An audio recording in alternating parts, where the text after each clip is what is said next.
Magandang araw! For today's vlog, maaga tayong gumising dahil may training sa school. Quick makeup muna gamit yung notebook makeup na nabili ko sa Shopee. Nag-prepare din pala ako ng baon pero nasunog ko yung itlog. Breakfast gone wrong agad.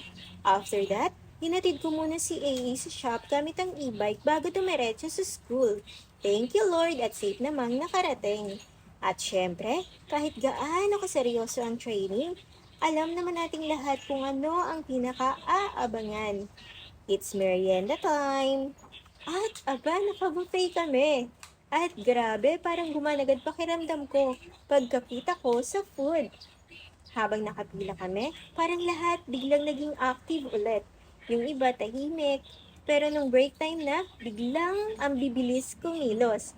At honestly, medyo heavy rin talaga yung araw ko. Ang daming iniisip, ang daming tumatakbo sa utak ko, kaya sabi ko, kailangan ko talagang mag-unwind kahit papaano. Kaya pag uwi, lumabas ulit kami. Fast forward tayo. Dahil ang highlight talaga ng araw na to ay Sangyup Nights. Habang nasa biyahe, sobrang hirap mag-decide saan kakain. Nasa Calapan na kami halos. Tapos, biglang sa Victoria na lang kaya. Ayun, biglang U-turn at syempre, worth it naman ang balik namin dahil finally, Sangyup time na. Nag-order kami na 2 set A, only. Si AA may spam pa. At feeling ko ready siyang ubusin buong rice cooker ng store. At syempre, official tagaluto ng pamilya.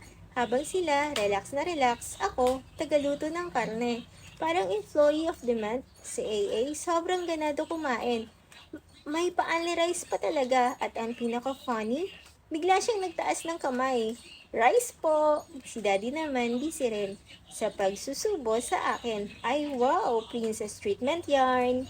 Tapos maya-maya, may request na naman ng another set. Habang ako busog na busog. Yung tipong umumuya ka na lang out of respect sa binayad.